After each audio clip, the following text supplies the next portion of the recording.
Welcome, everybody, to Respawn Please, the weekly video game podcast where two dum-dums come together to call things video games. I'm your host, Jesus, and with me, as always, is Ell. Ell, how's it going? Hey, I'm doing well. Hey, we're here, another episode. It almost feels like we just recorded an episode, but I'm thinking about Wednesday's stream, and I don't know why. Maybe it's because the week has been very busy in a good way, and so I'm just like, record, and so it's just, but I'm happy to be here. I am happy that you're here too, but I'm not happy to be here. I'm kidding. I'm happy to be here too. Oh my God. It's been a long day for me. I've been, I don't know if I told you this on stream. I can't remember when I've mentioned this. I'm like cleaning up my parents' house out for them before I leave to go to Okinawa. And today was like, the project was cleaning out the room that my mom's going to turn into a craft room. And so I've been cleaning that out, hauling stuff out of there because, again, my parents, I love them to death, the hoarders, and they just filled that room full of junk. And so I've just been cleaning it out. And like, when I say junk, I mean, it's stuff that they don't need that, like, yeah. But in the process of cleaning that room out, I found a relic of my past. Oh, okay. I found one of my favorite games ever that I thought was gone forever.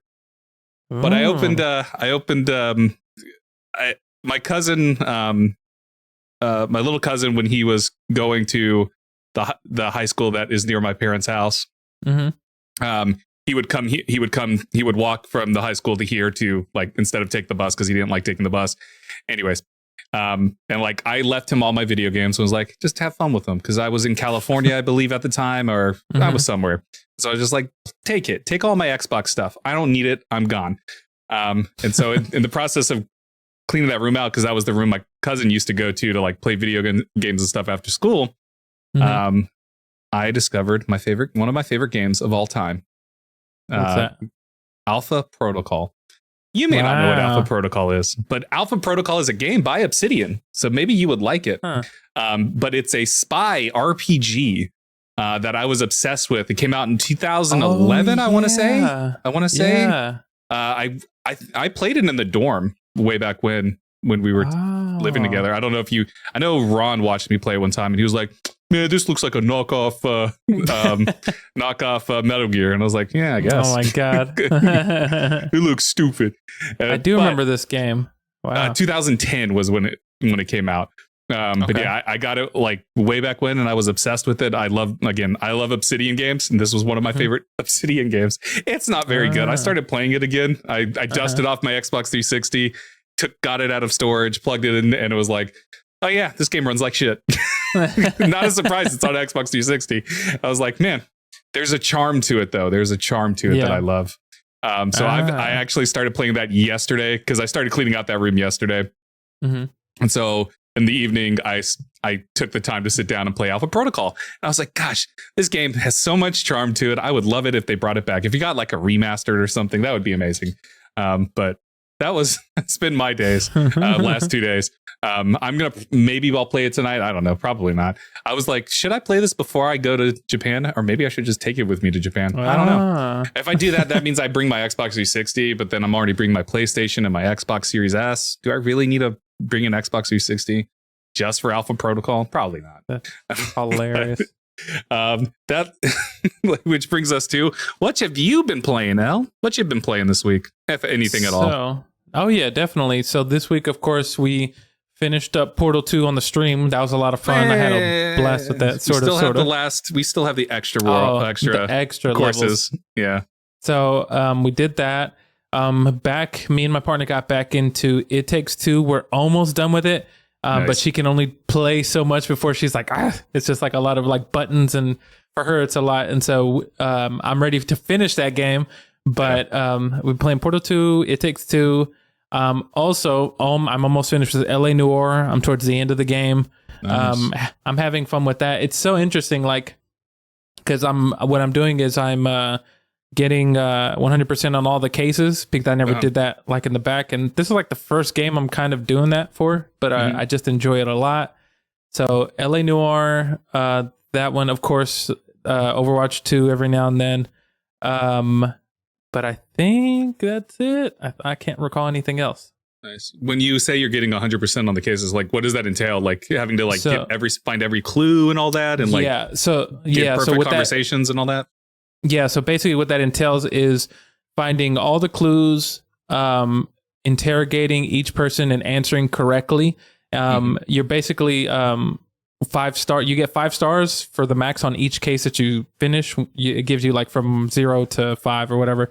And to 5-star each single case, you have to go through a certain process of like, answering correctly, questioning correctly, charging correct people, just to advance the story. Because you can still do it and get it wrong, but what I'm doing is going through and just kind of like, just trying to do everything correctly, get every single clue, get all these things, and so yeah. Okay, nice. And then my last question for LA Noire is there like a timer for these things? Like, are you on the timer like in the conversations? Like how in Telltale you have to like decide something quickly. Yeah. Type of thing. Do you have to do that with LA Noire? I haven't played LA Noire since like it came out almost 10 years ago, over 10 years ago at this point. So yeah, no, in LA, no, you don't have a timer. It's just kind of like it gives you all the time to kind of look at your clues, deduce like, okay, is this the person? Look at everything. You can even leave the interrogation rooms and decide whether or not you want to charge someone. And so it's no rush on it. Okay, so it's just a nice jaunt of finding a murderer. Exactly. Wasn't it?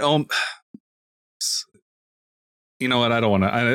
I was gonna try to. I was gonna ask a spoiler, but I might be mistaking it for a movie. Anyways, it's not important. Oh, the movie. I believe it's the movie I'm thinking of is L.A. Confidential. I believe. Oh, L.A. Confidential is the It's the anyways, we don't have to get into LA Confidential. My brain, I'm thinking of the plot for that movie, and I was like, I'm pretty sure that's the plot for LA Confidential, not the plot for LA Noire. So never mind. It's not important. Too many LAs in here. Anyways. Oh yeah. I've been playing, we play Portal 2, and I've just been, other than Alpha Protocol, I've just been playing Pokemon. I told you on this stream Wednesday that I'm like at close to finishing the Pokedex. I finished the Pokedex yesterday, and I've just been forcing my Pokemon to fuck, basically, so I can get that shiny eggs. I got to get those eggs. Got to get the shiny eggs. Basically, it's just like my Ditto's a whore. Ditto sleeps with everybody. This is very inappropriate conversation to have. Hilarious. But that's essentially what you do. You whore out Ditto to get the shiny Pokemon. So then, is the shiny Pokemon just like the shiny version of whatever Pokemon it is, or what is it? It's just an alternate color. The the reason they're called shiny because it's an alternate color. So like,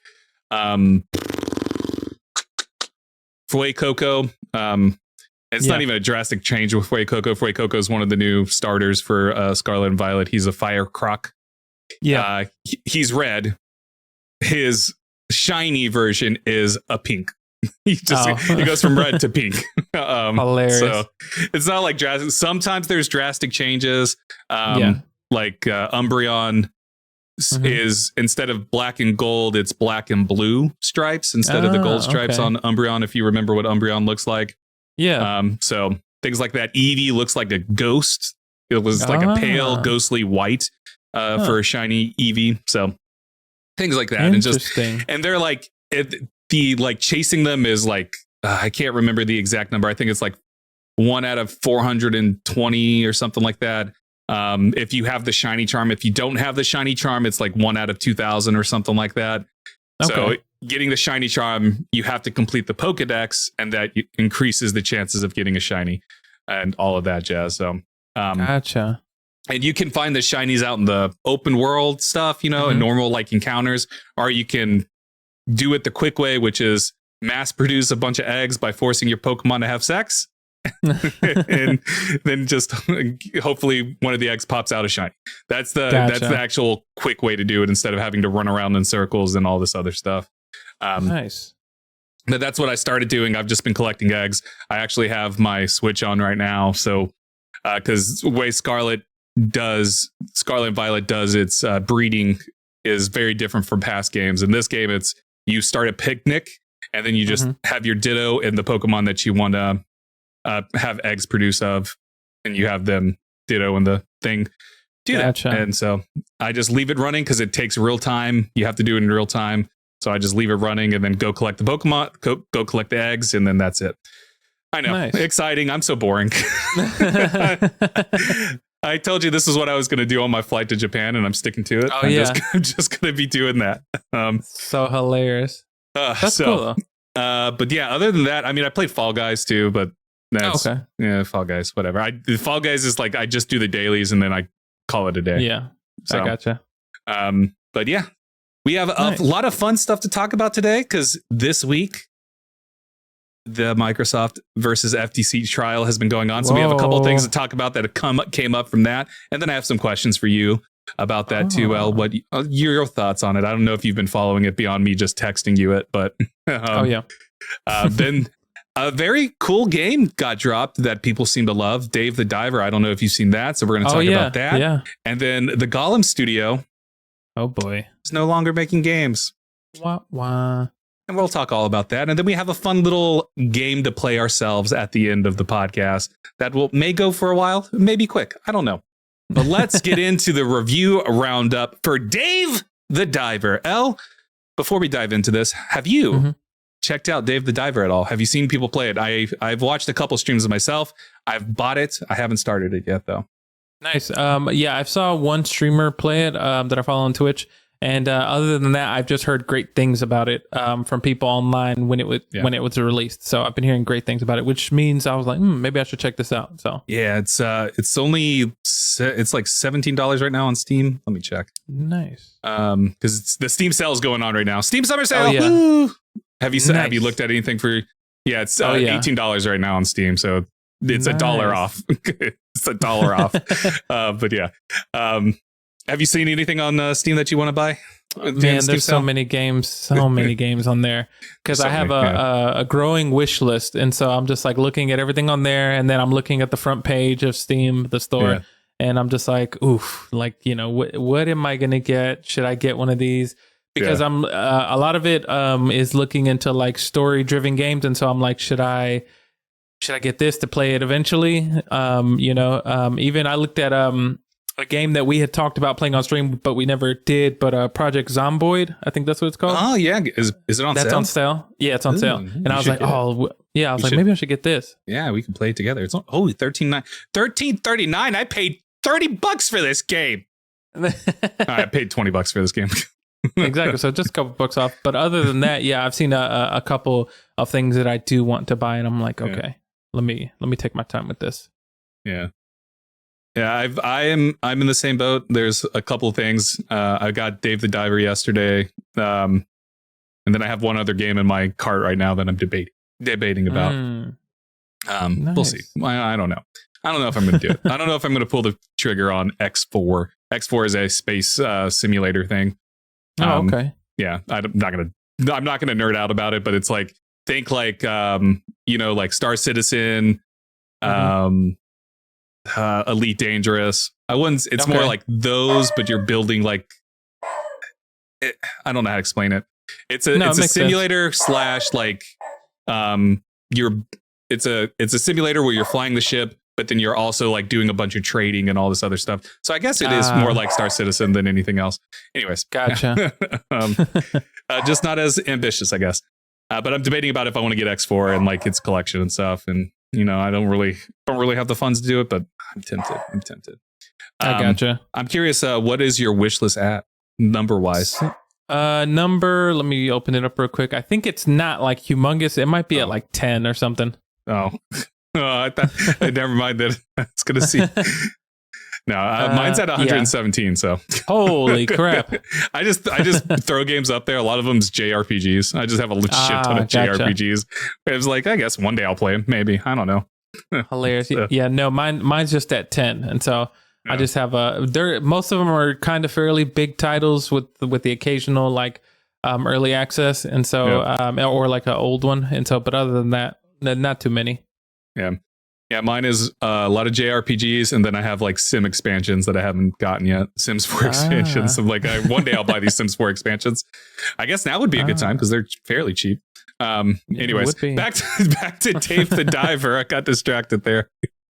Back to Dave the Diver. Over on IGN, Travis Northup gave it a 9 out of 10, saying Dave the Diver is a tremendous and unforgettable RPG adventure that I can't put down. The story and characters are full of heart and charm. The underwater exploration and restaurant management are easy to lose time to, and the sheer number of weird minigames and other surprises that are packed in the 30-hour adventure ensure things never grow stale.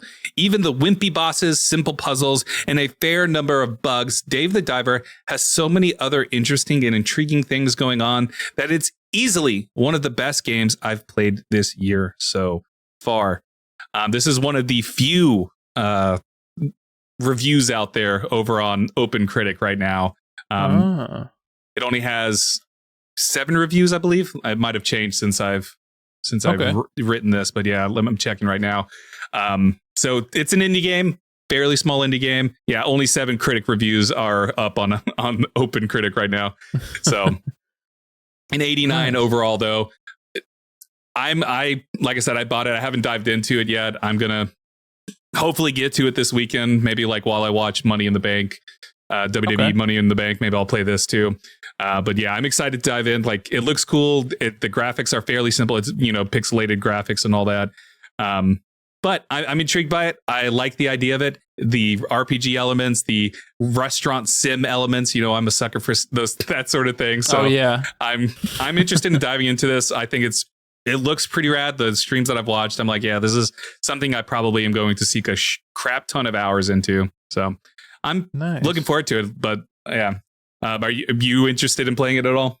Oh yeah, definitely. Just from like the people that the people that I've seen talk about it. And then I just saw someone play. It seems like a very like chill game, and I'm like, oh, well, if it's chill, like, and it looks pretty cool, I'm like, okay, I might check it out. Yeah, it's always going to be fun to find that like time waster game, and I feel like this, even like as the IGN review mentioned, there's a lot of stuff to explore in the 30-hour adventure. So I'm sure you can take that 30 hours and expand it out even farther if you're trying to like maximize everything out of it. So. Yeah, exactly. I just threw this in here because I wanted to talk about Dave the Diver because, yeah, it's been taking the world by storm. But it was in early access for a long time, too, on Steam. I remember seeing it in early access and just like kind of at the time when I saw it, I just like looked over it because it's early access. It's like, oh, yeah, I didn't know anybody playing it at the time. But now it's like, oh, yeah, people seem to love it. Over on Steam, out of 13,000, almost 14,000, it's overwhelmingly positive. So. Nice. But yeah, it's been awesome. It's cool to see, and like I'm excited for an indie to get like indie hit this hard. Oh yeah. Question is, do you think this is going to get into the game of the year conversation? Oh man, there's too many games. Oh, there's so many games. But well, let me think about that because there's so many games like because we've had this conversation many of times where it's like just a very great year for video games. Maybe when I get into it, like I'll have a better like kind of what is it? Not perception, but a better answer to that. Because man, with all the games that have already come out and the ones that have yet to come out, it's kind of like does it have the weight to fit in there? Does it have the reach? And so it'll be interesting, I think. Yeah, if anything, it might come out like indie game of the year or something. With exactly, how popular something like that. It's taking the world by storm. It almost feels like not quite a Stray level where people are upset, where people were obsessed with Stray, where I was seeing that for months on end. I don't know if Dave the Diver is going to have something like that, but it'll be interesting to see over the next couple weeks. Oh yeah. Now moving on to the Gollum devs aren't working on games anymore. Over on GameSpot, an article by Eddie McCooch breaks the sad news. This is straight from the article. Daedalic Entertainment, the German developer behind the Lord of the Rings Gollum, is undergoing many changes following the poor reception to the game earlier this year. And when they say earlier this year, this was a month ago. So, oh my gosh. The studio has canceled a new Lord of the Rings game that was in development. And in fact, Daedalic will no longer make games at all. Going forward, Daedalic will be a publisher only. The company said it has 8 promising releases set for release this fiscal year. this is not something you really ever hear about as a developer going, yeah, we're just going to go publish games now. We're not going to make games anymore. I just thought this was interesting, and that it was Gollum that sent them over the edge. Exactly. That's so funny. Humorous little take there.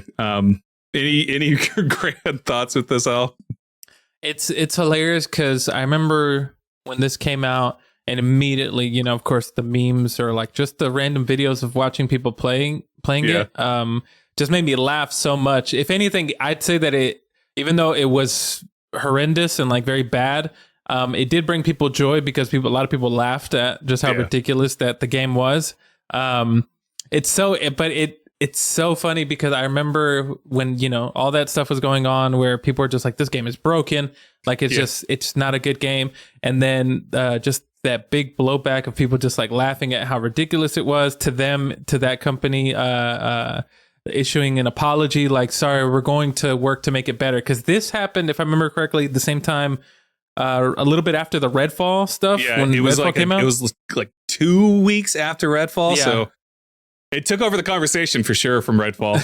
That's for sure. There's a plus side for Redfall in that a worse game came out right after it. It was so funny. But it's so interesting that like how bad that it was received, like as far as people being like, this is horrible. They were just like, you know what, maybe we're not ready for this. Yeah. So let's not do this anymore. Yeah. I'm gonna be honest. I'm tempted to play Gollum. I don't think it's gonna be. I don't think it's gonna be a good time. I'm probably gonna be miserable. But part of me wants to do it. A part of me wants to take the plunge just to see. Is it that bad? Is it as bad as people saying it is? Will this be my game of the year by the end of the year? Exactly. It makes me wonder, even though I'm pretty sure someone has, but I haven't seen anyone ever like complete it or anything like that. They've only just gotten to certain parts and been like, you know what, I'm done with this. I can't get past this because I'm dying, you know, for other things. But it'd be interesting to see how hard it is. Would it be to get through the entire game because of how crazy it is? So I have a question that just came to my head. Do you think it's time that the video game industry takes a note from Hollywood and creates the video game Razzies? Oh my God. Do you think it's time that we have a Razzies where we celebrate the bad? Maybe. Just like Hollywood celebrates the bad movies. Exactly. That'd be interesting. Because then it'd be so funny is if let's say they started doing that, but then games that were initially bad become kind of like cult classics. And then people are just like, we love this game regardless of how bad it is. We just love having fun with it. That'd be hilarious. I mean, that's what happens with the movies, right? Like, exactly. The Room, you know, they're called The Room, right? What is it called? The Room. Yeah. Yeah. The pretty much the face of cult classic bad movies type. Oh, yeah. And then the Sharknadoes and all that have come out over the years. Yeah. There's a Croc one that came out a couple last month or a couple months ago. I remember seeing trailers for it. I was just like, what the fuck is this? But it was like a crocodile. It was just a crocodile. No, exactly. It's like, this is weird.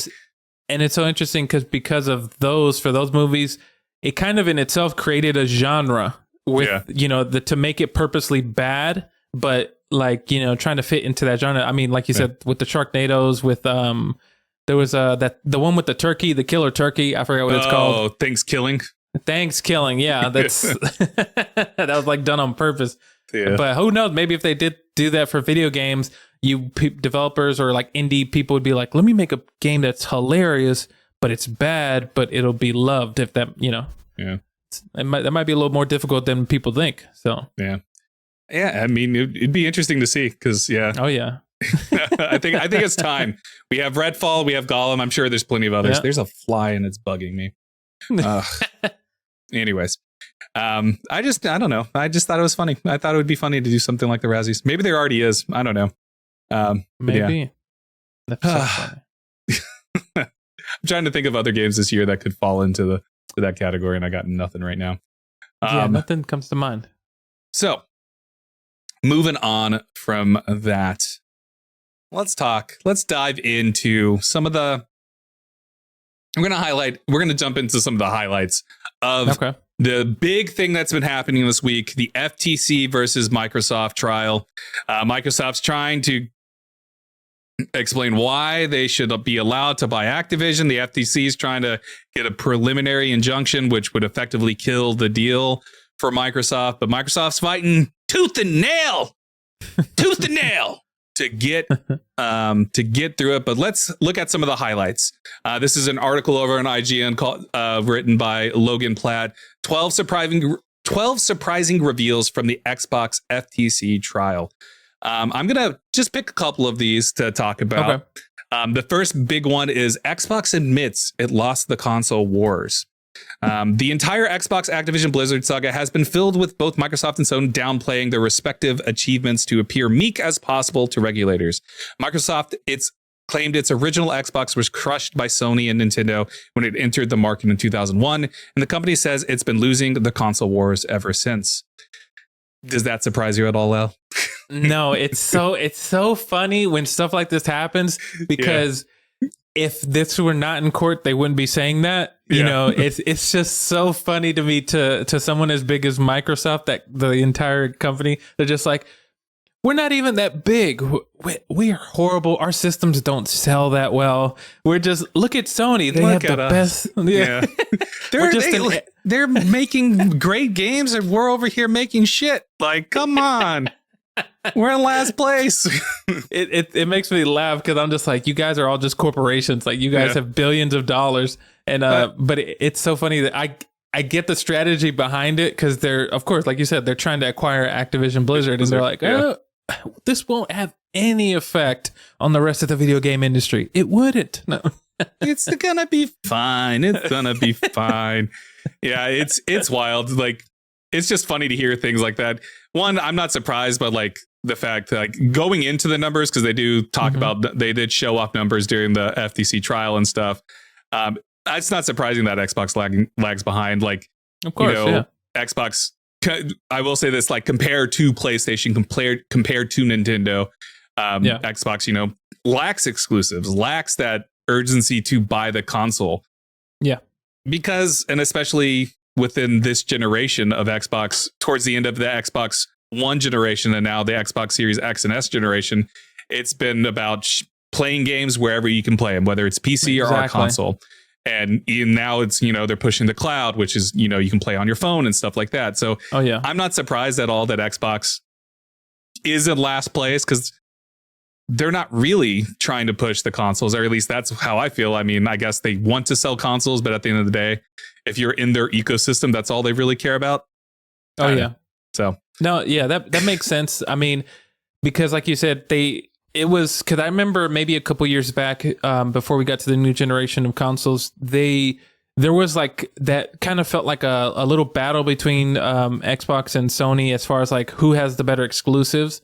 And, Sony, for the most part, would, they had God of War, they had Last of Us, they had Horizon, Spider-Man, all these things. And, and Xbox didn't really have an answer. I kind of feel like around there, because that's when that was going on, I'm pretty sure within the company, they were like, okay, that's when they kind of made that decision to move to, like you said, cloud gaming, game wherever you can, Xbox Game Pass. And they're like, okay, sure, we don't have the great exclusives, but we can bring a bunch of games here, and try to make up for not having the best exclusives, Yeah. And so far it's been working for them. But you know what? Definitely. You know what? It doesn't seem what it's all cracked up to be. It doesn't seem what it's all cracked up to be, because according to Jim Ryan, according to Jim Ryan,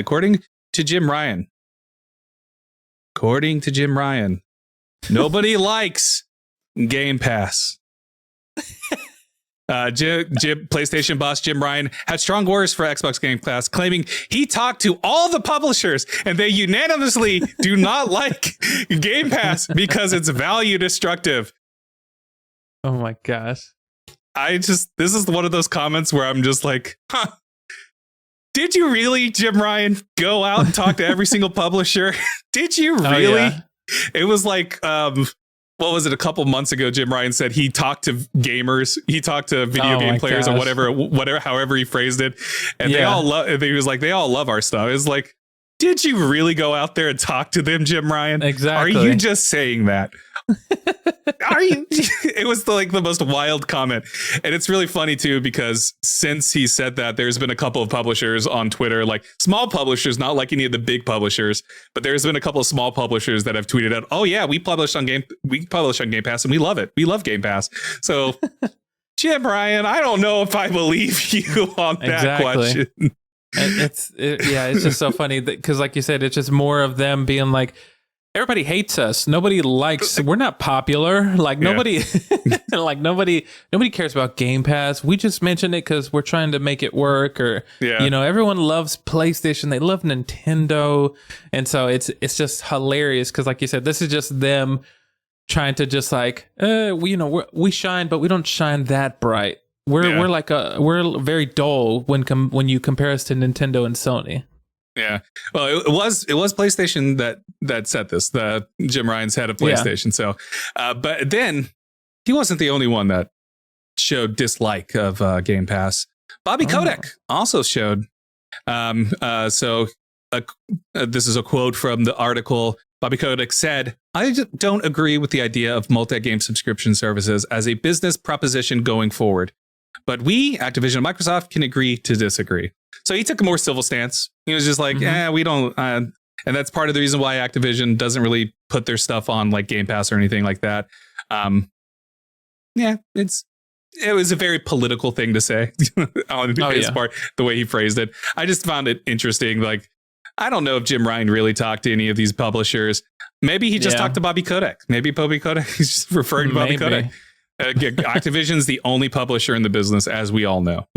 It's Sony and Activision are the only publishers. Nobody else matters. Hilarious. So some other stuff that came out. I'm trying to find this. Oh, Starfield almost skipped Xbox entirely. Xbox was worried about losing out on Starfield following a PlayStation exclusivity deals for Bethesda games like Ghostwire Tokyo and Deathloop. Spencer said Microsoft had to secure content for Xbox to remain viable in the business. Xbox did so by acquiring ZeniMax altogether, locking down Starfield as an Xbox exclusive. That's almost like a big dick move where you're just like, you know what? You're going to skip Xbox? Well, we're going to buy the company. Exactly. So you can't skip us. Exactly. Just throw money at them. All right, now you're mine. Yeah. That's so funny. Because, they were worried that PlayStation was going to try to do an a 1-year exclusive deal like with Ghostwire Tokyo and Deathloop, which Deathloop, the successful game. Ghostwire Tokyo, not so much. Starfield would have been that big banger of a game that probably it would have definitely hurt. Like if Starfield was exclusive to PlayStation, even for just a year, that year would have, unless the game comes out and just flops. Exactly. But like Starfield would have been like, it would have been not good for Xbox if Starfield would have missed the first year. Very true. And that's just like the hive mind of gamers and stuff being like, oh, we got it first, so we're better and blah, blah, blah. And I'm sure like when it would launch on Xbox, if, in the hypothetical world that all of this actually happened, I'm sure when it would eventually launch on Xbox, I'm sure it would have done fine. It's just that first year, go into that. Exactly. But yeah, I just think it's wild. Yeah, we didn't want to miss out, so we bought the entire company. I'm sure it's more nuanced than just that, but it's just funny how you think about it, because that's been the dialogue. Yeah, Xbox just bought them because they didn't want to lose out. And then the last one that I want to talk about on my end, I don't know if there's anything you want to talk about from this article, is that we got a glimpse at how much money Sony spends on making games. A lot of their AAA games cost more than $200 million. That from Last of Us cost 220. Horizon was 212. Like Sony's pumping in that money into their games. Oh yeah. Is that wild to you that these games are costing that much to make? No, definitely. I didn't, for some reason, I don't know why, I just didn't expect it to be that much. Because I think I had seen somewhere else too that God of War cost a little bit less than both of these. I think only 200 million. So just like a couple million short, which is wild to me. Those are like movie budgets, Yeah. And that's like the surprise there is like, shit, this is movie budgets. Exactly. Level. You're just, it kind of puts a couple things in perspective to you of like, not necessarily that you need that much money and like you'll have a successful game, but having, of course, with almost anything, having more money, you can go a lot further and, pay attention to detail a little bit more. Yeah. And so that was definitely surprising. And it just puts a couple of things into perspective because, now it makes you think of like, well, I wonder how much the budget was for, Starfield or, Redfall or all these other like AAA games. And it's like, man, how much money did they put into these things? It's crazy. That's always going to be a question too, like going forward, like especially with like Sony games. How much is Spider-Man 2 going to be? How much is Alan Wake? Like exactly that sort of things. These big games that we all talk about and enjoy, and also puts into perspective of why Sony doesn't want to do day and date on their own PlayStation Plus stuff because they're investing $200 million plus into these games. So it makes sense that they want to get a more substantial return at launch rather than launching on their PlayStation Plus and just getting a small subscription fee compared to the $70, $80, $100, whatever that they would get if someone bought the games, So it does put it in perspective in that way. Like I can kind of see like Sony's argument that it's value destructive. Game Pass is value destructive because in a way it kind of is, where Sony's putting so much money that, they want to make that return because if they can't make that return, then they can't keep funding the games like that. You know what I mean? So no, yeah, definitely. So it's like, it's just feeding that endless cycle loop. And it works for Sony because they're releasing these high quality games. Last of Us 1 and Last of Us 2, fantastic games. Horizon, fantastic. Spider-Man, fantastic. God of War, one of the best games ever created. It's like, so it works. Yeah. No, definitely. It's crazy because I think maybe that's like I said, maybe Microsoft had maybe they didn't want to have to deal with that chance and take that chance and rather, like you said, go another route to kind of make money in the game division. And so it's interesting because I can definitely see why Sony would be upset with them saying that, Game Pass is not good for the industry. Yeah. Whereas Microsoft's like, well, hey, you're over there spending the big bucks on these games, don't worry about us, worry about you, Yeah, exactly. And I lied. There's one more thing I want to talk about, and that's the dirty laundry that the document that went around of the big list of things that Microsoft wanted to buy. So Microsoft wanted to scoop up Bungie, Sega, Square Enix, Zynga, and more. There was a big list of things that came out, and Sega was on that list. Square Enix is on that list. Supergiant Games, the creators of Hades, one of my favorite freaking indie video game companies ever. I love Supergiant Games, was on the list. IO Interactive, the company that makes Hitman's on that list. Even Pokemon Go's Niantic. It's on the list. I was like, that'd be fucking hilarious if Microsoft owned Niantic. It was making a Pokemon game. I know. That would be hilarious. But yeah, there's like a huge list of it. Over in the IGN article, there's a link to it.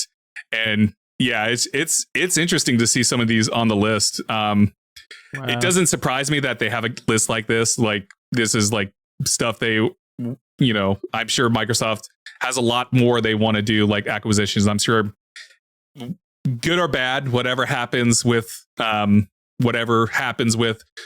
Activision Blizzard stuff, I'm sure Microsoft is looking towards what can we acquire next? Is it going to be Sega? Is it going to be Supergiant Games? Is it going to be IO Interactive? Like, I'm sure they're looking ahead, just like I'm sure PlayStation and Sony are looking ahead about what they can acquire to, like, Square Enix or whatever they want to gain, because Sony was the one who scooped up Bungie rather than Xbox. Yeah. So, it's an interesting playing field, and I'm sure a lot of like the plans that both Sony and Microsoft have hinge on the outcome of what this trial is going to be. Because I'm sure if Microsoft gets blocked next week, I'm sure that's going to put a huge pause in what Microsoft is going to do. And I think it also will put a pause in what Sony can do, because now they have to figure out, okay, so we can't make these huge acquisitions like Activision. So what can we do on a smaller scale that won't turn the attention of the FTC or the CMA or whatever regulatory body of whatever country, you know? Exactly. So, it kind of, what I equated to, it's kind of like, you know, it's there in a way, it seems like if, what is that? I can't remember that old phrase where it's like, you know, it's easier to ask for forgiveness than permission. Yeah. So they're like, you know, they're kind of like, we're going to do this. And then, you know, they say, no, oh, we're so sorry. And then them trying to figure out, okay, how far can I take it? So you know where the line is. And now you go, okay, so let me just go a little bit before that line that brings attention to it. And so now they're like, okay, so we can't do that. What's something right below that we can do that they probably won't notice? And so it's all very interesting. This business side of thing is crazy. Yeah, it's been wild to like follow this because like, you know, as a person that plays, you know, I've been playing video games since I was a kid, and it's I feel like this is the first time that I'm getting like real insight into the industry on things that at least on the business side. On the development side, we have a lot of like developer directs and stuff like that, but like on the actual brass tacks business side of everything, this is like a fascinating look where it's just we all knew that it's all about money at the end of the day. They don't actually, Microsoft, Sony, Nintendo, as long as you're playing their games, they don't really give a shit, you know? Like, exactly. That's all they care about. And they want to find ways to keep players playing their stuff and investing in either in their games, their ecosystem, the console, whatever it is. And they're all just vying for our attention and our time. And they're just trying to figure that out. And so it's been fascinating to like see these documents, seeing like emails that I'm sure nobody ever thought the public would see some of these emails, just because there's been some wild emails being shared and stuff like that. So it's just been interesting and fascinating. Is there anything else in this document or in this article, Ell, that caught your attention? The 12 surprising reveals that I haven't touched on. No, I think you've actually touched on everything. I mean, the only other one that I thought was kind of interesting was how everyone was saying they don't like exclusives. And so it said that the Microsoft CEO, Satya Nadella, that he has no love for console exclusives. And they kind of say like, we don't like exclusives for the simple fact that you're kind of alienating players. Yeah. And so it's very interesting because I don't know. I feel I don't know. It's just interesting to think about in the sense of like, I feel like for a long time that's all people did, and because he says in the article here that basically the only reason why they were doing exclusives was to stay competitive, and so other than that, I just think it's interesting. Like of all of the what really when you first texted me about this before the article was when you found out that of all the plans for the companies that the Microsoft wanted to scoop up. That like was blowing my mind because I always whenever they were first acquiring companies, I always laughed because I'm like, are they like trying to be like Thanos and just collect all these Infinity Stones to control, you know, just everything and you know, claim everything? And it just made me laugh. But the idea of them having a list of over 100, I'm just like, wow, you guys are looking at every single thing, and it just they're like, well, we have money, we have the money. We can just buy you guys and, you know, make you exclusive to Game Pass and never touch Sony, which it's interesting because, like you said, Sony makes they pour a lot of money into games, and Microsoft was like, well, we don't necessarily want to pour that amount of money into games. So what's the next way to compete? Let's just buy up these companies. So that way they can be exclusive to us. And if you want to play a game that these publishers or developers release, you got to come to us. And so it's a very interesting way to play the game. Yeah. For better or worse. And, you know, we'll see how that works for them, you know? Oh, yeah. Apparently nobody likes Game Pass, so, you know, whatever. So what are your thoughts like for next week? You know, next week is going to be the deciding factor. The judge is going to give her stance on it. She's either going to grant a preliminary injunction, which is going to basically kill the deal. Yeah. Or she's going to say no to that and just let Microsoft and Activision pretty much close, is what the assumption is that depending on what the judges says. Yeah. What do you expect to happen? What do you want to happen next week? Oh man, this is tough. I almost feel like either way this goes, it's going to be crazy. But what I think will happen is I think Microsoft's going to close on the deal. I think they're going to let them do this deal, and it's going to move like, it's going to make like waves, big tidal waves of just like, whoa, like Microsoft's going to acquire Activision Blizzard.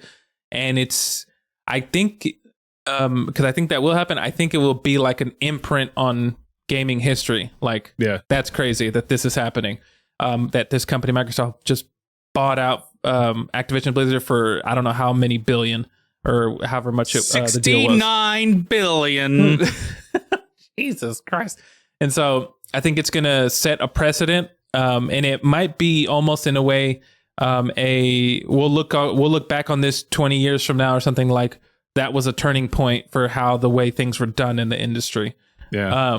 And so I think that's what will happen. Now, what do I want to happen? I kind of want that to happen. And so, because I kind of feel like for what Xbox is doing, I think that in the grand scheme of things, I kind of feel like they're trying to look 10 steps ahead of what the gaming industry is going to look like in some years. And I think that they see something that a lot of people might not see. And I think the way that they're doing it makes a lot of sense. And I feel like it's kind of like a double-edged sword, because I think that with Game Pass, if you have Game Pass, it's almost like you feel like you're stealing, because you're paying, $10 a month to be able to play all these games and just have access to it, right? But then the double-edged sword is like, well, sure, that's the case, but then Microsoft is owning all these companies, in a business sense. But I feel like the consumer feels like they're winning, but then on the business side, people might be like, this is bad for business, Yeah. And so it's interesting, but I kind of feel like I think Microsoft will win. And I think that the judges be like, whatever, Sony, whatever, get the hell out of here. FTC, get out of here.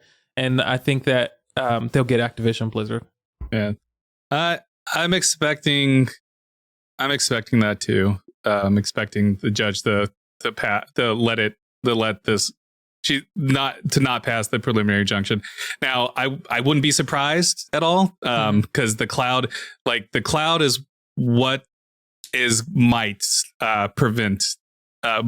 cause the preliminary injunction to happen.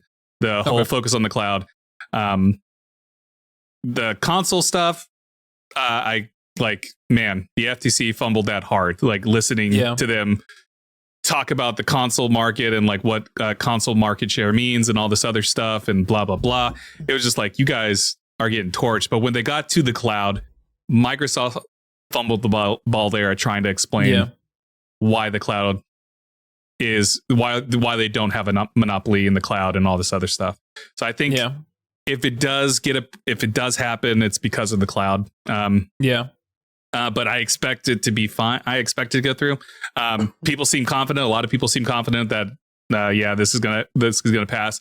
And like you said, I think this is regardless of what happens in the outcome. I think no matter what, this is going to be a landmark moment in gaming. Oh yeah, because it's either going to set the say, okay, this is how far people can go, or it's going to be, this is how far you cannot go this far.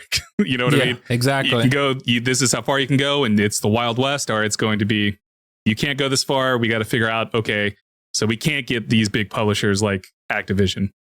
But what if we tried to get Sega, which is arguably a lot smaller than Activision? So that sort of thing, and or maybe they turn their attention to acquiring developers over the publishers.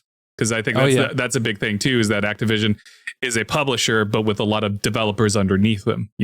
Exactly. Because it's Activision, it's Blizzard, it's King, and then it's the studios underneath those names that Microsoft is investing and trying to buy and scoop up. So maybe it comes down to focusing on individual developers rather than a publisher. So we'll see. We will see.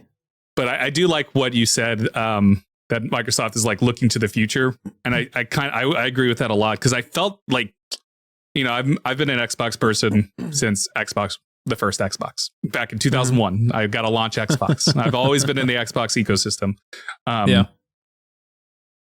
And I feel like they've always kind of had that looking to the future mentality, because they were pretty much the first console to really Dreamcast was online. I don't know if you remember that Dreamcast had online capabilities. but it was like the original Xbox that really pushed console online multiplayer with Halo 2 and all that. If you remember, it was really Microsoft going, oh yeah, the internet multiplayer, that's going to be the future for the consoles. And they were right. You know, that's why we have Call of Duty now. That's why we have Fortnite now. Like, I mean, online PC gaming was always a thing, but console Xbox kind of made that mainstream and forced Sony to go, oh yeah, we got to also do this. Because Sony wasn't really focusing on that until Xbox was really emphasizing that. Very true. And so, you know, and then the Xbox One, for better or worse, the initial vision, if you remember this, back when they announced Xbox One, was it's going to be always online, for online focus and all that. And people scoffed at that idea. PlayStation 5 comes out, and the Xbox Series X and S come out. They have digital only consoles. Like, so Xbox was already ahead of the game with the Xbox One. And it just sucks that they like backtrack on a lot of their stuff because of their fan response at the time. And it makes sense that they backtracked because people were not happy, but it's like, well, 10 years later, we have two consoles that are completely digital only. We have handheld consoles, the Steam Deck and the Asus thing, the handheld that came out. Those are all online pretty much. I mean, they have like they have space on them, but like, you know, you're carrying your digital library with you. So exactly, they're looking like Xbox looking to the cloud doesn't surprise me at all. Like in 10 years, maybe we will be just all playing games on the cloud. You know, we'll see. Like there's a lot of other factors that come into that play, but like there's just a lot there that like I do think Xbox looks to the future more than like Sony or Nintendo does. No, definitely. I just have a feeling it's going to be like that. I have no doubt that what's going to happen one day with gaming. It's just like you said, we'll just game on the cloud. Literally what might end up happening is Xbox and Microsoft are just going to be like, guess what? There's no more system. You can play directly from your TV, your smartphone or whatever. And internet gets increasingly better every single year as technology advances. And they're going to be like, we have no more system. Everything's online. You don't have to worry about buying a system. You know, Game Pass will, have, a bazillion games, even more. And, it'll just buy a controller. Exactly. Just all you got to do is buy a controller that's connected via Bluetooth or whatever, Bluetooth or directly into it, because it's like you said, I mean, if you look at the technology from back in the day, I mean, we used to buy CDs, DVDs, cassettes, VHS, and stuff like that, and eventually it all went into streaming, and then eventually, it's just like, well, for business, it's like, well, it's better. No, internet's better. You got streaming, you got all these things. You don't need to buy a physical thing anymore. Yeah. And so I think that's what Xbox and Microsoft are thinking. They're like, I think that's why they're probably pouring so much into that cloud, whereas PlayStation, not so much, just because that's not how they do things. And their Xbox is like, no, this is where we're going. So, trying to be ahead of it and look that far into the future. Yeah. And we'll see what happens. I mean, again, next week we'll get the verdict next week, and that'll decide. No matter what happens, next week is going to be a freaking hoot because there's going to be a lot of people angry either way. So it's going to be freaking hilarious. And I'm just going to sit back with popcorn and just like, yes, burn world, burn. Yeah, that's what I'm waiting for too. Just because whenever that decision's announced, you already know that Twitter, social media, everything is going to be on fire in the gaming side of it, where people are just going to be like, either, oh my God, I knew this was going to happen, or it's going to be like, this is bullshit. How can the U.S. government corrupt? It's going to be like, whatever. It's like, oh man, just you got to keep rolling with it. Just keep going. So that's all it's going to be. None of it matters at the end of the day. Well, I mean, it does matter at the end of the day, but it doesn't matter to the consumer, because guess what? All they think of you as the consumer is people that are buying their stuff, and that's all they care about. So very true. Anybody that tries to claim otherwise, that no, Microsoft loves me, Sony loves me. No, they don't. They don't fucking love you. They love your money. They love your money. That's all they care business. about. They don't run off love. They run off money. Yep. Love can only take you so far. So exactly. That's why I'm never getting married. Anyways. We just got dark. But now, oh my God, let's turn our attention to a little game that we're going to play, Al. Because, I'm a pessimist, obviously, everything I just said, but I do find joy in life. And there's a lot of games coming out from the month of July to December. At the beginning of the year, we played Play or Pass. I lost that spreadsheet that I made for that. So don't have that anymore. So I don't remember what we played and what we passed on. So we're going to do another version of this because that sheet was only from January to June. This one is from July to December. So we're going to look at the rest of the year. I have 30 games here, Al, and I have a couple of rules for you. There's 30 games to look at that I'm going to list off, and we can do this quick fire round. So you can say pass, play, or must play. So you can pick up up to 5 must plays. 5 must plays are games that you are going to play at release or around release. You're going to 100% play it at some point this year. 10 plays is going to be, I'm going to play it at some point. I'm going to play it at some point. And then you have unlimited passes. So at the end of the day, you can potentially have 15 games that you're playing and then 15 games that you're not, or you can just theoretically pass on everything if you want to. You hate every single game. You hate everything. So I have my list here. And let's begin. Oxenfree 2, Lost Signals. It releases July 12th. Is that a play, must play, or pass for you, Al? Oxenfree 2. Lost Signals. I'm going to say Lost Signals. I'm going to say, I'm looking at some of the stuff. This actually looks like a play to me. It looks interesting. It's a beautiful, so Oxenfree 1 is a narrative heavy game. Not a whole lot of combat. It's mostly you just exploring an island, uncovering the mystery of this island. It's a psychological thriller. And so I'm expecting Oxenfree 2 to be in the similar vein with that. And it is a must play for me. Okay. I absolutely love the first Oxenfree. So I'm excited for this one. I'll give it a play. You gonna give it a play? Oh, nice. Yeah. I used my first must play. Next up is Exoprimal, July 14th. Before you give your answer, Al, before you give your answer to this, I am looking at this list as, would I play this game by myself at home? And the answer is no, I would not. So I put a pass for me on this with an asterisk because we've talked about playing it together. Yeah, we did. Because it's going to be on Game Pass. But I'm taking the stance of my pass is because I would never play this game by myself. I would never sit at home and just be like, I'm going to spend 15, 30 minutes playing Exoprimal. I'm only going to play this with you. So that's why there's an asterisk next to this. Because we are probably going to play it because we have talked about it because it's on Game Pass. Oh, yeah. but it's a pass for me.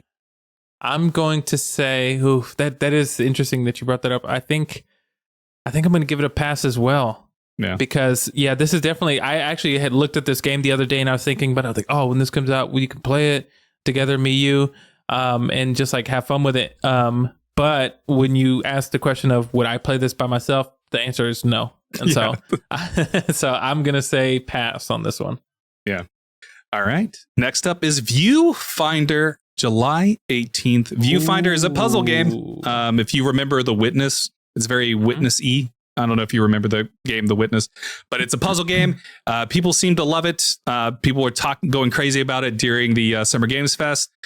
However, I'm passing on this game because I'm just with where I'm at right now and like being crunched with money, there's just no way I can play it. I'm going to have time or the funds to pick it up. So I'm passing on it. Okay. This is an interesting game because I've actually seen people play it and it does look cool and interesting and like I think it'd be fun to be in this world. I'm going to give it a play. You're going to play it?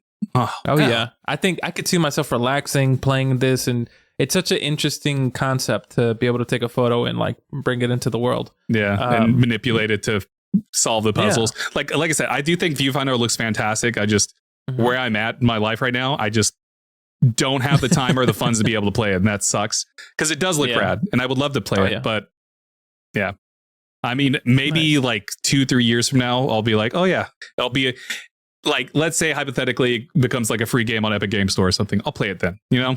Okay. So yeah, it makes sense. But for now, it's a pass. Next up is Pikmin 4. releasing on July 21st. Ooh. Ell, I know a couple weeks ago I said I was excited about this game. Uh-huh. But I'm passing on it. On it for the same reasons of Viewfinder. I just I'm not the biggest Pikmin fan at all. Yeah. And I just don't have the funds really or the time to commit to it. So okay. Yeah. Oof, that's interesting. I think because Pikmin, I know it's like, yeah, Pikmin kind of feels like a little niche. You know, either you like Pikmin or you don't. Yeah. Would I play this? This isn't a must play for me. I think it'd be a fun game. But in that regard, I think I'm going to give it a pass as well. Just because there's probably more on the list that I think that either deserve a must play or a play, I think. Yeah. Our second agreement. The next up is The Expanse, a Telltale series, July 27th. So The Expanse, are you familiar with The Expanse at all? No, not really. It's a TV show, a book series. Okay. I'm a huge fan of the book series, huge fan of the TV show. And so I'm giving this a play because I like Telltale games and I like The Expanse. So I'm going to play it eventually. I'm interested. I'm into it. Will I play it this year? I don't know. But I'll play it eventually for sure. Interesting. Yeah, I'm not too familiar really with The Expanse at all. Telltale is, great at those... the series, you know, they had The Wolf Among Us, they had the Walking Dead series, which were all great games, as well as the Batman game, if I remember correctly. Yeah, Batman 1 and 2. They did 2 seasons of it. Exactly. But given that I don't really know too much, I assume that it's going to be a great game just because they're really good at these types of games where you're kind of making choices to advance the story. Yeah. But I think I'm going to give it a pass. Oof. Sorry. Yeah. The Expanse. All right. Next up is Baldur's Gate 3. It's coming out August 3rd, which got bumped up because it was originally going to come out August 31st, but they moved it to August 3rd, at least on PC. PlayStation, it's coming out September 6th. So it got a delay. It got a pull up and a delay. It's weird. But Baldur's Gate 3 for PC is going to be out August 3rd. And guess what? This is my second must play. Really? I already own Baldur's Gate 3. I've been in early access. I've had it because it was on early access for like the last 2-3 years. And I bought it when it entered early access. And so bet your ass I'm going to play it. Now, will I have the opportunity to play it? Because it's August 3rd, I'll be on my way to Japan and all that. I don't know. Probably won't be playing it like right off the bat. But hopefully, once I settle down, I'll be able to play it. Interesting. But it is a must play. Cool. It looks amazing. It's fantastic. It's D&D. If you're not into D&D, then it's probably not a game for you. But it's an RPG-ass RPG. So okay, gotcha. I think for me, this is going to be another pass. You suck! It does look cool, but it's like this is one of those games. Like you said, it's an RPG type of game with Dungeons and Dragons, and I'm not too familiar with Dungeons and Dragons. But funny enough, I started listening to a podcast that was a type of Dungeons and Dragons type of thing, just to kind of see if I'd like it, and ever want to get into it. But this game is definitely going to require a lot of time, which I don't think I have enough to give. Yeah. Oh yeah, it's a long game. It's a long. Let me look at my stats right now on Steam. Baldur's Gate on Steam, like early access, only went up to Act 1. You got to the end of Act 1. And so I know I've completed Act 1 multiple times. I have 40 hours into it. So wow. Holy crap. With how much I played Baldur's Gate throughout their early access. So I'm expecting that to like triple. So next up is Wrestle Quest, August 8th. Oh, and this is a play. This isn't a must play for me, but this is a play. And I believe it's on Game Pass. It got revealed at Xbox Indie Showcase last year, I want to say, right? And it looks awesome. It's a love letter to wrestling. You know, they have the statue of Macho Man Randy Savage and all that. So I'm excited about Wrestle Quest. I think it looks fantastic. And it's a play for me. I am going to play it eventually. So yeah, I think this is, man, it's tough because I do like the art style of it. And I mean, I grew up watching wrestling. Is this a must play for me? No, I'm going to give it a play. I think that this is going to be a great game. That if you're into wrestling, it's going to be interesting to, it's this RPG of wrestling, and so I think it's just gonna be fun. And they have a lot of like classic wrestlers that if you grew up in the 90s or the 2000s and watched wrestling, you're going to see a lot of them in here. Yeah. And so I think it'll be fun. Oh, yeah. Next up is Mortals of Avium, August 26th. Immortals of Avium that got shown off multiple times at like the PlayStation and Summer Games Fest. It's the one with like first person magic stuff. It looks beautiful. But it's a pass for me. I'm probably never gonna play it. It's giving me vibes of. And this is why I'm being a pessimist with it. It's giving me vibes of Atomic Heart, where it looked beautiful but no substance. Yeah. And so I got burned by Atomic Heart. I'm not going to be burned by Immortals of Avium. So I'm passing on this game and watch it still burn me because it's going to be amazing. Oh, yeah. No, so this game, I think I'm actually going to give this a play because this is actually a game that I saw. I'm like, oh, this looks like it'd be pretty fun. Yeah. Like you said, it does give off a little bit of the Atomic Heart potentially. Like it's going to break your heart where the story might not be that great. But I think it'll be fun gameplay. I think it'll be a fun game loop if you're into those types of games, like Atomic Heart, a Bioshocky type of thing where it's like first person and all that. And so I think it'll be fun. I think it's not a must play, but I think it is a play, and I think it'll be okay. Awesome. Next up is Armored Core 6. I can't remember the full title. I didn't write the full title down. Armored Core Fires of Rubicon. Fires of Rubicon. Yeah. Okay. Fires of the Rubicon. I am passing on this. I don't give a shit. It's from FromSoft, so I'm sure it's going to be great. But I don't care. I don't like FromSoft games. I'm not an Elden Ring person. I'm not any of that, and I don't care about Armored Core as a franchise to begin with. So it's a pass. Yeah, whatever. I'm sure it'll be fine. Yeah, I'm pretty sure that people who love Armored Core will love it. I'm gonna give it a pass as well, just because I'm not into Armored Core at all. Nothing wrong. It looks cool, but it's just not my type of game, and so I'll give it a pass as well. Yep. Next up is a game I already know the answer for you, Ell. So I'm gonna. Sea of Stars, August 29th. Oh, yeah. And Ell, I'm gonna put this as a play for me. I'm interested in playing it, but again, I don't know. Because August I'll be settling down in Japan. I don't know. Very true. But I want to play it. I know I want to play it. Yeah. So eventually I am going to play it. So. Oh yeah. This is, of course, I mean, you said it. This is a must play for me. Yeah, I've been talking about this game for a very long time. I've been talking about I want to get my hands on it. I have a month and some change to wait, or no, a month and a couple days. Yeah. And so I'm just like, all right, come on, August, hurry up so I can start playing this game and let it take over my life for a little bit. And so, I'm excited for this game. Like I said, I'm just to reiterate, art style is amazing. Gameplay looks pretty fun. I think I'm going to enjoy this game a lot. And so I'm ready to play it. Yeah. And you're going to buy it too, right? You're not going to just play it through Game Pass.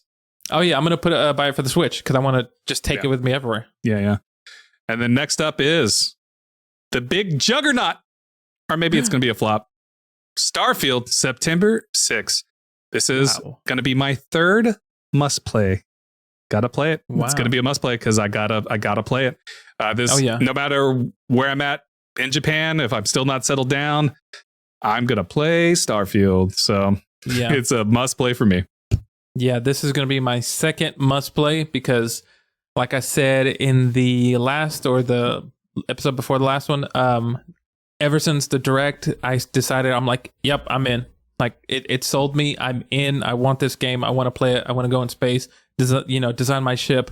I want to go through the story and I want to travel in the galaxy. And so I'm ready to get my hands on it. And so, and I have a feeling that regardless of how the people feel, like when it comes out, whether or not it lives up to people's expectations, I think that I'm going to have a blast with this.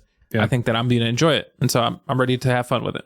Same here. Next up is Lies of P, September 19th. And I enjoyed the demo a lot, but it's not a must play for me. It's just a play. I'll play it eventually.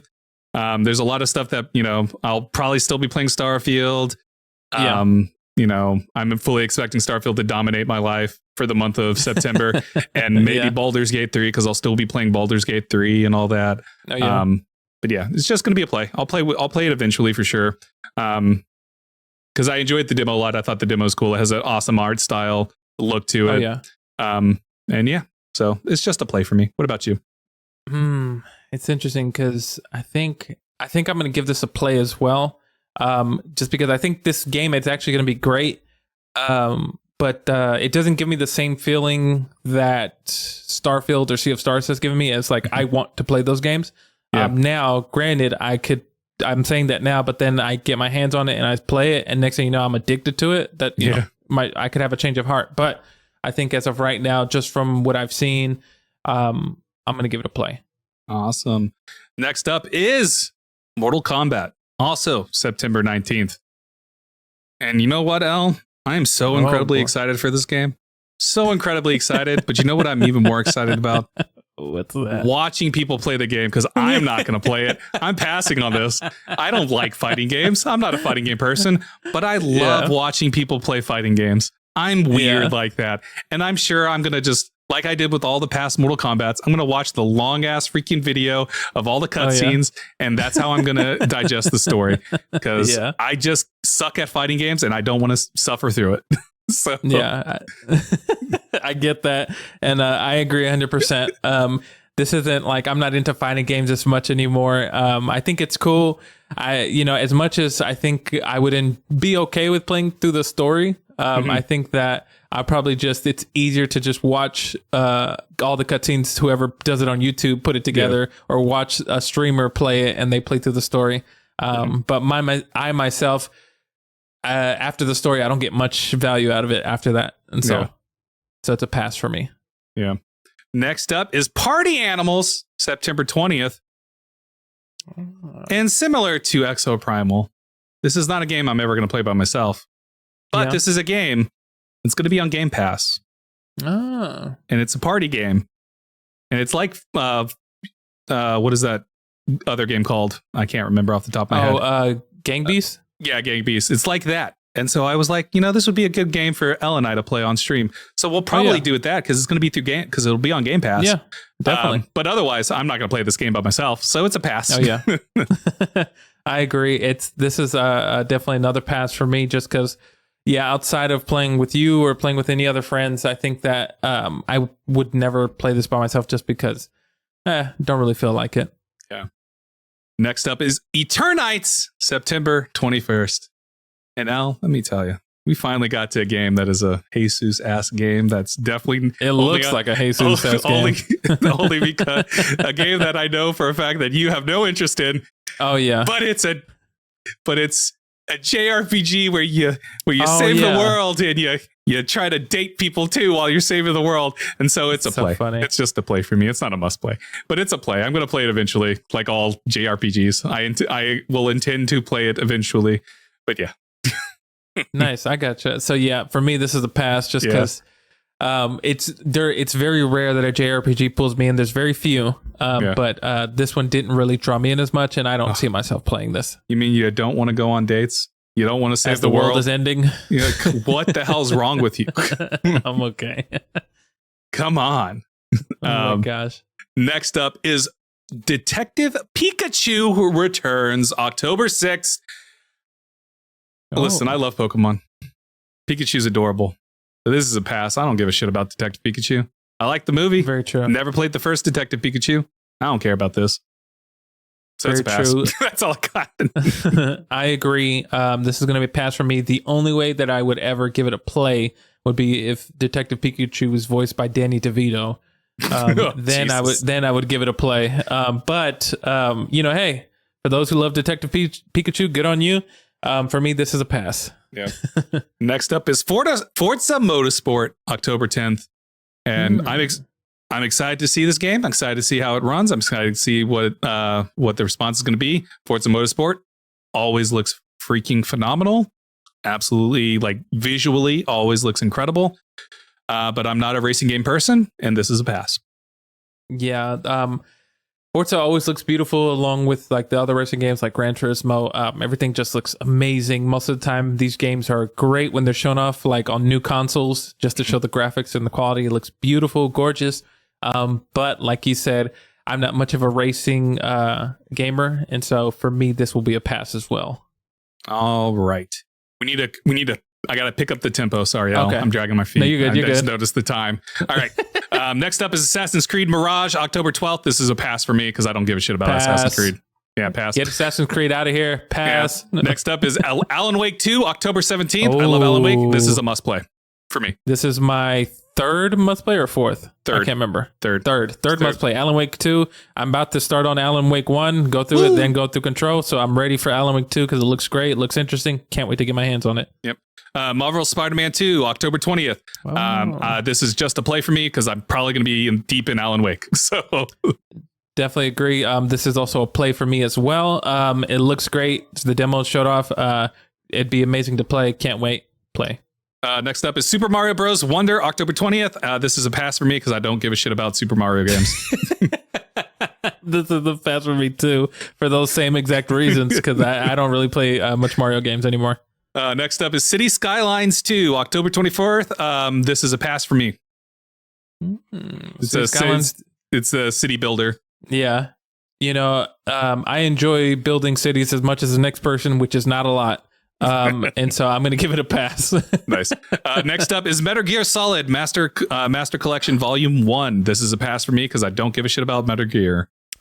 Surprise, surprise. I'm actually going to give this a play because I'm interested in on playing the older Metal Gears, like the Metal Gear Solid 1, even Sons of Liberty 2, and I'm glad that they're getting a remaster. And so I actually am going to give this a play because I'm considering playing them.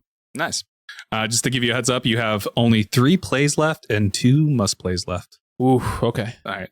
We're like close to the end of the list, so don't worry. Okay. Next up is Star Ocean, the second story R. This looked absolutely gorgeous. It's also coming out November 2nd, but it looked gorgeous. This is a play for me. You know, I remember when you showed this off in the told me about this in the last episode. This art style also looks amazing. This actually might be another game that actually pulls me in. I'm going to give this a play. Nice.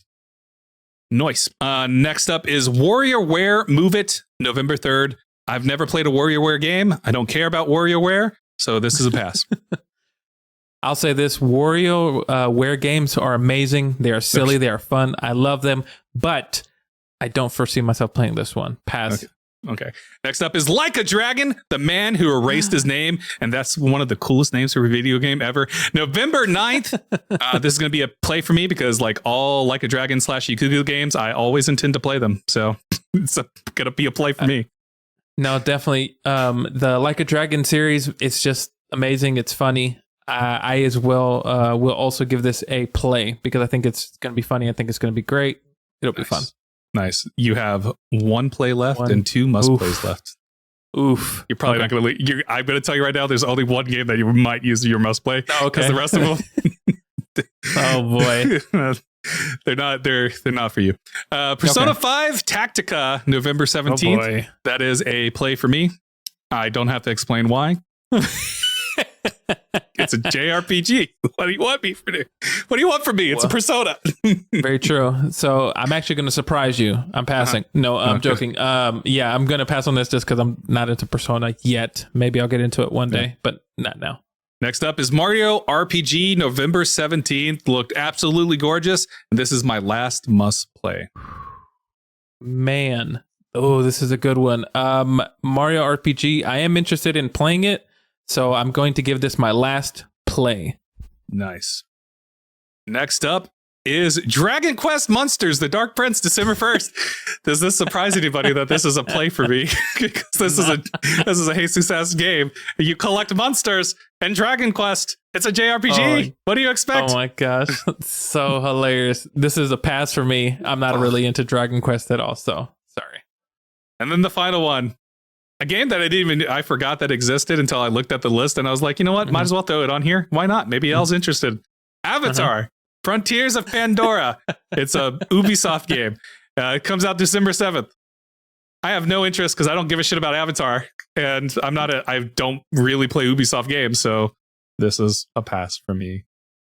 You know, I love the blue people as much as anybody else. I think that they're great. The Blue Cats. I think they're amazing. But this is going to be pass. I'm sorry. Oh, God, Ell. All right, Ell. So you passed on more, the majority of things. God, Ell, what a loser. I'm very picky. Do you have anything you want to go retroactively want to go back on and change maybe to play or to must play? Detective Pikachu. I know how much you love Oh boy. No, I think everything is. What's it? Star Ocean. I'll change that to a must play. Star Ocean. Oh, okay. Sorry, I was so confused. I was about to say Star Ocean. You mean Starfield? No. Okay, you'll change that. Okay. I think that'll be a must play because it is interesting. I think what intrigued me was the way that the combat phases of it, and then also the art style of it, kind of pulled me in the same way that Sea of Stars did, and so I think that might be something to get into. All right. To do a quick recap, I'll just go over the must play and plays. Okay. For the must plays for me, Oxenfree 2, Lost Signals, Baldur's Gate 3, Starfield, Alan Wake 2, and Mario RPG. For Ell, It is Star Ocean, the second story R, Alan Wake 2, Starfield, Sea of Stars. That's it. Over on the play side, Ell has Oxenfree 2, Lost Signals, Viewfinder, Russell Quest, Immortals of Avium, Lies of P, Marvel Spider-Man 2, Metal Gear Solid Master Collection Volume 1, the Like a Dragon, The Man Who Erased His Name, and Mario RPG. And for me, it is Dragon Quest Monsters, The Dark Prince, Mario RPG, Persona 5 Tactica, Like a Dragon, The Man Who Erased His Name, Star Ocean, Story R, I was about to say Super Mario Bros. Wonder. That's completely wrong. Marvel Spider-Man 2, and then Eternites, which is going to be the game of the year, Lies of P, Sea of Stars, Wrestle Quest, and then The Expanse, a Telltale series. And that is our must play pass of the rest of 2023. You feel good about it? Nice. Yes, I feel great about it. I can't wait. You know, and you can't do any wrong because there's a lot of incredible games coming out. There's a lot of incredible games that I didn't even put on this list. 2023, a gosh darn good year. Oh, yeah. But I've rambled enough. I've talked enough. Ell, wind us down. Everybody, thanks for tuning in to the live podcast of the Respawn Please podcast here, which is live every Friday, 7 p.m. Central Standard Time, 8 p.m. Eastern. Next week will not be live because I'm going out of town. So, yeah, he's leaving us. I'm leaving you all for the weekend, but you all will get a podcast on Monday. It'll just be pre-recorded. But we're usually live every Friday, 7 p.m. Central Standard Time, 8 p.m. Eastern. If you miss out on the live podcast, you can always catch the edited video version and the audio version. They release on Mondays at 9 a.m. Eastern Standard Time. The podcast, the version of it, the audio is available everywhere you get podcasts, and the video version is available here on our YouTube, which if you just like, subscribe, and hit the bell icon, you'll be notified every time we drop a video or if we go live. Make sure to follow the podcast on Instagram and TikTok at Respawn Please Podcast. Also, be sure to check out, we just dropped a new episode of Review Please Anime Edition where we reviewed Kakaguri, and that is available everywhere you get podcasts. Just type in Review Please Anime Edition and we'll pop up right there. We have a bunch of other reviews and we're halfway through the year with that. And that's it. Thanks for tuning in, guys. We have one other thing. We have starting in August, we're going to be doing Review Please Video Game Edition. That's right. Oh, yeah. Be on the lookout for that. We aren't going to reveal the game yet, though Ell's already picked it. And so I've already been playing. I don't know if you've been playing it. Anyways, thank you all so much for joining us. Just wanted to give a glimpse into the future. Anyways, have a wonderful and safe weekend. And if you're celebrating 4th of July early here in the US, I hope it was worth it. Yes. That's all I got. I don't know what I was trying to go with this. Bye. Bye.